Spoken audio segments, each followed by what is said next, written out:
Olá, hoje nós vamos ter mais uma mensagem na epístola que Paulo escreveu aos Filipenses e nós vamos ver hoje o capítulo 4, no versículo 1. E vamos falar sobre a alegria no Senhor. Vamos orar e depois faremos a leitura do nosso texto. Senhor, nós pedimos que o Senhor, pelo Teu Espírito Santo, nos dê iluminação sobre a Tua Palavra, para que possamos compreendê-la, para que possamos acolher em nossos corações e para praticar no nosso dia a dia. Nos ajuda agora, pela mediação do Teu Espírito Santo. Nós te pedimos em nome de Jesus. Amém. Então, a Palavra de Deus, em Filipenses capítulo 4, versículo 4, diz: alegrai-vos sempre no Senhor. Outra vez digo, alegrai-vos. E eu quero iniciar essa meditação fazendo uma pergunta para você. Você é uma pessoa alegre? Ou você é uma pessoa triste, amargurado? Se você é uma pessoa alegre, qual tipo de alegria é a sua? É uma alegria momentânea ou uma alegria circunstancial? A sua alegria é aquela alegria que dura pouco e é aquela alegria que depende das circunstâncias? E qual é a fonte da sua alegria? A sua alegria está baseada nos bens, está baseada nos prazeres, nas realizações ou mesmo nas pessoas? Qual é a fonte da sua alegria? E a outra pergunta é o seguinte: como ser alegres em época de pandemia? Como a gente pode estar feliz, alegre, satisfeito e glorificando ao Senhor e estando de certa forma, em contentamento numa época de pandemia?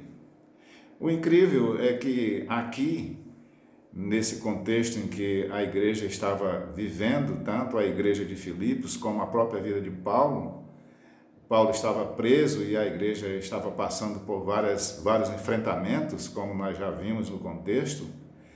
Paulo ordena àqueles irmãos que se alegrem sempre no Senhor.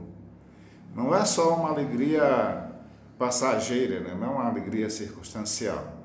A ordem de Paulo é para que eles se mantivessem sempre alegres no Senhor. Então, alegrai-vos, ele usa a palavra sempre, no Senhor. Então, a alegria, nesse sentido, ele é um fator vital para a nossa estabilidade espiritual. Ninguém pode estar bem espiritualmente, bem relacionado consigo mesmo e com Deus e com o seu próximo, se ele for um sujeito amargurado, triste. Ele precisa estar alegre, porque a alegria é a marca da nossa estabilidade espiritual. E é por isso que Paulo enfatiza o mandamento da alegria. Ele diz assim: alegrai-vos sempre no Senhor. Outra vez digo, alegrai-vos. Então ele dá uma repetição para dar ênfase. É como se ele dissesse assim: olha, se alegrem. Aí depois ele diz assim: olha, não se esqueçam de estar sempre alegres. É por isso que Paulo enfatiza essa questão da alegria. A repetição de Paulo para ser alegre, para a igreja se alegrar, para os irmãos serem alegres e para nós hoje também sermos alegres, pressupõe que não é fácil ser alegre. Não é fácil.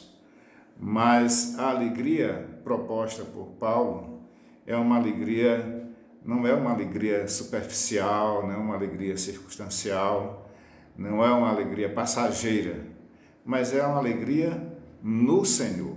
Quando nós temos a nossa alegria está baseada no Senhor, então ela pode ser uma alegria perene, uma alegria estável. Porque só a alegria no Senhor nos dá segurança de que Ele governa todas as coisas e que Ele tudo faz para o nosso bem e para a sua própria glória. Então, alegrar-se no Senhor é um mandamento que não pode estar condicionado às circunstâncias. Nossa alegria não pode ser uma alegria circunstancial. O Paulo, ele dá essa orientação à igreja em forma de mandamento. E o mandamento diz para a igreja que a alegria nossa não pode ser circunstancial. É claro, irmãos, que existem situações em que nós não conseguimos encontrar motivo para nos alegrar. Situações que nós vivemos no cotidiano, violência, miséria, morte, corrupção, tanto sofrimento que nós passamos que podem roubar momentaneamente a nossa alegria. Ou seja, nós podemos passar por momentos de tristeza, mas nós não somos tristes. Nós podemos passar por momentos de tristezas. Pessoas queridas também podem nos decepcionar. Não é raro a gente se decepcionar com algumas pessoas, mesmo aqueles amigos mais queridos. Muitas vezes eles se voltam contra nós e nos decepcionam e nos causam muita tristeza e prejuízo. Nós podemos ficar tristes em todas essas situações, mas nós não somos tristes. Nós não podemos ser tristes. Nós passamos por algum momento de tristeza. Veja bem que Paulo estava preso, mas isso não foi capaz de eclipsar a sua alegria. Ninguém vê Paulo, quando Paulo escreve essas cartas, as cartas da prisão, ninguém vê Paulo um sujeito rancoroso, um sujeito triste, amargurado, mas sempre um sujeito dizendo: olha, eu sou feliz, eu estou alegre, eu estou em Cristo. E vocês também devem se alegrar no Senhor. Para os próprios filipenses, eles enfrentavam problemas na igreja, tinha um problema lá de desavença na igreja, como nós vimos na mensagem passada. Tinha o assédio dos falsos profetas, os ataques que a igreja sofria de parte tanto interna como externamente, mas o mandamento de Paulo é que eles continuassem alegres no Senhor. Não podemos ficar tristes por causas eventuais. Paulo e os filipenses, eles deviam se alegrar no Senhor. Por quê? Porque o Senhor é a nossa única fonte confiável, imutável e inabalável de alegria. Todas as outras alegrias, as alegrias circunstanciais nas coisas desse mundo, nas pessoas, elas podem falhar. Mas Jesus Cristo é a única fonte confiável, imutável e inabalável da nossa alegria. Uma outra coisa, irmãos, é que a verdadeira alegria só pode ser adquirida pelo conhecimento que nós temos de Deus. A frase "no Senhor", se alegrai sempre em quem? No Senhor, ela traz um princípio de que a estabilidade espiritual está diretamente relacionada à concepção que cada um de nós temos sobre Deus. A verdadeira alegria, ela vem do conhecimento e da intimidade que nós temos com Deus. Logo, a pessoa que não tem muito conhecimento de Deus, aqueles que não conhecem sobre as maravilhas de Deus, não sabem quem é o ser de Deus, a obra de Deus, aquilo que Ele realizou, o que Ele faz por nós, a sua grandeza, a sua magnitude, o seu poder de governo. Então, essas pessoas que não conhecem a Deus, eles não têm a sua alegria numa fonte estável. E quanto mais nós conhecemos sobre Deus, mais nós temos uma alegria mais firme e mais concreta. Porque quanto mais nós conhecemos de Deus, nós achamos mais motivo ainda de nos alegrarmos nele. E quem pouco conhece de Deus tem muita dificuldade para ser alegre, porque não tem o conforto, não tem aquela segurança que só Deus pode nos dar. Mas, irmãos, tem outra coisa importante aqui, é que nos Salmos, no livro dos Salmos, e tem muitos salmos que falam sobre o regozijo, sobre a alegria, sobre o prazer de servir ao Senhor. O salmo que traz uma lição maravilhosa para nós é o Salmo 1, principalmente os 3 primeiros versículos do Salmo 1. E nesses 3 versículos, ele diz que a felicidade implica no andar e no meditar na lei do Senhor. Já que nós vimos que a alegria verdadeira implica no conhecimento que nós temos de Deus, então o Salmo 1, versículo de 1 a 3, diz que a felicidade implica no andar e no meditar na lei do Senhor. Então, uma pessoa feliz é aquele que não aceita o conselho dos ímpios, não anda no conselho dos ímpios. Uma pessoa feliz é aquela que não se detém entre os pecadores. Ele não anda e nem se demora no meio dos pecadores. E uma pessoa feliz é aquele que não tem comunhão com quem faz pouco caso de Deus. No caso aqui dos zombadores, os escarnecedores. Uma pessoa feliz é aquele que, ao contrário disso, ele tem prazer na lei do Senhor e medita nela de dia e de noite. Veja bem que a pessoa feliz, a pessoa bem-aventurada, a pessoa que se regozija no Senhor é aquele que medita na lei do Senhor para conhecer o Senhor. Meditar aqui é descobrir os grandes feitos, olhar para as grandes obras que o Senhor já realizou e principalmente pela obra da salvação em Cristo Jesus. Então, uma pessoa feliz é aquele que tem prazer na lei do Senhor, e uma pessoa feliz é aquele que é sustentada por Deus, é aquela pessoa que, ao ser sustentada e ser alimentada por Deus, é uma pessoa que dá fruto, e uma pessoa que não é como uma árvore que não murcha, e a palavra de Deus diz que tudo que ele faz prospera. Essa é a pessoa feliz. Primeiro, ele evita de ter qualquer comunhão com os pecadores, e depois ele tem prazer na lei do Senhor.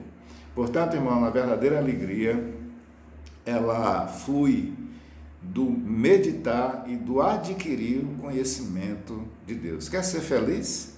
Então a nossa alegria é no Senhor. Quer ser feliz? Então procure conhecer esse Senhor que pode nos dar a verdadeira alegria. Os apóstolos de Cristo, eles adquiriram um conhecimento tão profundo de Deus, e no livro de Atos, capítulo 5, versículo 41, diz que depois que eles estavam pregando o evangelho, eles foram presos pela guarda do Sinédrio e foram espancados e proibidos de pregar o evangelho, e quando eles foram soltos, eles saíram dando graças a Deus, se alegrando por serem considerados dignos de sofrerem afrontas por causa do nome de Cristo. Então veja bem, mesmo sofrendo, mesmo sendo ameaçados e espancados, eles não deixaram de ser alegres e se alegraram, inclusive, pelo fato de serem achados dignos de sofrerem pelo nome de Cristo. E há outras centenas de exemplos na Bíblia de pessoas que, em momentos de extrema dificuldade, de extrema gravidade, não perderam a sua alegria no Senhor. Nós devemos nos alegrar no Senhor, porque Ele prometeu suprir todas as nossas necessidades. Esta é uma das razões que nós temos para nos alegrar no Senhor. Por quê? Porque Ele prometeu suprir todas as nossas necessidades. No verso 19, Paulo lembrou aos Filipenses que Deus, segundo a sua riqueza em glória, supriria em Cristo cada uma de suas necessidades. Em Salmo 84, 11, o salmista afirma que o Senhor é sol e escudo, ele dá graça e glória e nenhum bem sonega aos que andam retamente, ou seja, aqueles que compreendem a grandeza do Senhor, que meditam na sua lei e obedecem aos seus mandamentos. No Sermão do Monte, lá em Mateus capítulo 6, versículo 28 a 33, o próprio Jesus prometeu suprir todas as nossas necessidades. Ele disse para nós não nos preocuparmos com o que comer, com o que beber e com o que vestir, pois o Pai Celeste, Ele conhece e Ele sabe de todas as nossas necessidades. Então as necessidades, elas não podem tirar nossa alegria, não podem tornar-nos pessoas super preocupadas e angustiadas. Mas o que devemos nos preocupar, esse texto ainda lá do Sermão da Montanha diz que nós devemos nos preocupar sim, mas em quê? Em buscar em primeiro lugar o seu reino e a sua justiça, porque todas as outras coisas nos serão acrescentadas. Então, nós temos que ter prazer na lei do Senhor, nós não devemos andar no conselho dos ímpios, nem se deter com os pecadores, nem nos assentar na roda dos escarnecedores. O nosso prazer é conhecer e continuar conhecendo ao Senhor e buscar em primeiro lugar o seu reino e a sua justiça, porque todas as outras coisas nos serão acrescentadas e assim nós não perderemos a nossa alegria. Uma outra coisa, irmãos, que o texto nos ensina é que nós devemos nos alegrar no Senhor por causa do privilégio que nós temos de servir a Ele.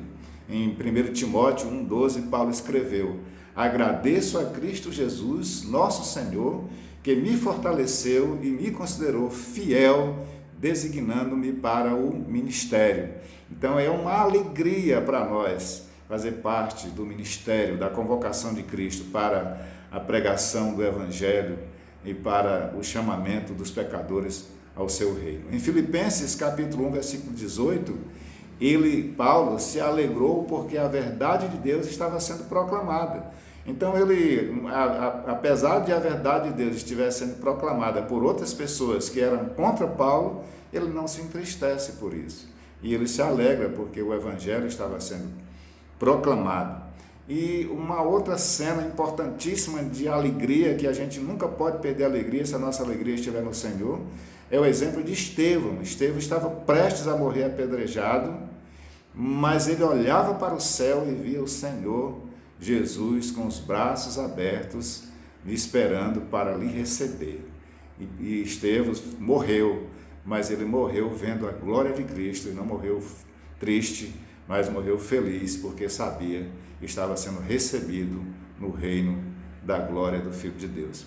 Então, a nossa confiança, a confiança de que, como diz lá em Romanos 38, 39, de que nem a morte, nem a vida, nem anjos, nem principados, nem presente, nem futuro, nem potestades, nem altura, nem profundidade, nem qualquer outra criatura será capaz de nos separar do amor de Deus que está em Cristo Jesus, o nosso Senhor. Essa é uma alegria garantida, essa é uma promessa que produz alegria profunda e toda a estabilidade espiritual que nós necessitamos para nos alegrar no Senhor. Promessa do Senhor de que nada nos separará do seu amor, e é por isso que nós nunca podemos perder a nossa alegria. O Senhor Jesus, Ele já nos deu o bem mais precioso que nós e mais caro que nós precisamos, que é a nossa salvação. Se Ele não nos der mais nada, a nossa salvação já é suficiente para passarmos toda a existência terrena e toda a eternidade alegres, regozijando nele, glorificando e agradecendo a Ele por causa da nossa salvação. E Ele, além da nossa salvação, Ele nos sustenta em tudo o que precisamos. Ele conhece todas as nossas necessidades. Tudo Ele nos dá, inclusive de vez em quando um puxão de orelha, de vez em quando uma provação, um castigo, porque a palavra de Deus diz que Ele disciplina, que Ele castiga todo filho que ama. Por isso, mesmo nos momentos de provações, nesse momento de pandemia, nós não devemos nos entristecer, porque sabemos que aquele que reina absoluto sobre tudo e sobre todos, Ele tem o controle de todas as coisas e Ele está providenciando todas as coisas para o bem daqueles que lhe amam. Então, nós não temos motivos para sermos pessoas tristes, amarguradas, deprimidas. Claro que nós passamos por momentos de tristeza, mas são só momentos, porque nós não somos tristes, nós somos alegres. Nós às vezes ficamos tristes, mas o nosso ser é um ser de alegria, porque nós temos um Deus tão grandioso que nos proporciona alegria se nossa alegria estiver nele. Então, dessa forma, irmãos, sejamos gratos a Jesus, rendendo-lhes louvores, adoração e gratidão como fruto da nossa alegria que temos nele. Alegremos no Senhor. Toda nossa alegria esteja no Senhor. Nossa alegria não esteja em coisas supérfluas, não esteja nas pessoas, porque se a nossa alegria estiver nas pessoas, nós vamos sempre ter aquela situação do vitimismo, colocando a culpa das nossas mazelas nos outros. Mas nós temos motivos maior para nos alegrar além das pessoas. Nossa alegria deve ser no Senhor. Alegrai-vos sempre no Senhor. Outra vez digo-vos, alegrai-vos. Então, que Deus nos abençoe e que sejamos sempre alegres no Senhor. Vamos orar. Obrigado, Senhor, porque o teu povo é um povo feliz, é um povo alegre, porque o Senhor odeia um coração ressentido, coração amargurado, ingrato. O Senhor se alegra com aqueles que se regozijam em Ti, daqueles que glorificam o Seu nome em qualquer circunstância, daqueles que agradecem ao Senhor por todas as bênçãos que o Senhor nos deu, aquele que tem um coração grato e aquele que acha motivo de alegria no Senhor, cada momento da sua vida. Muito obrigado, Deus, pela Tua palavra. Nós Te agradecemos em nome de Jesus. Amém. Que Deus nos abençoe, irmãos.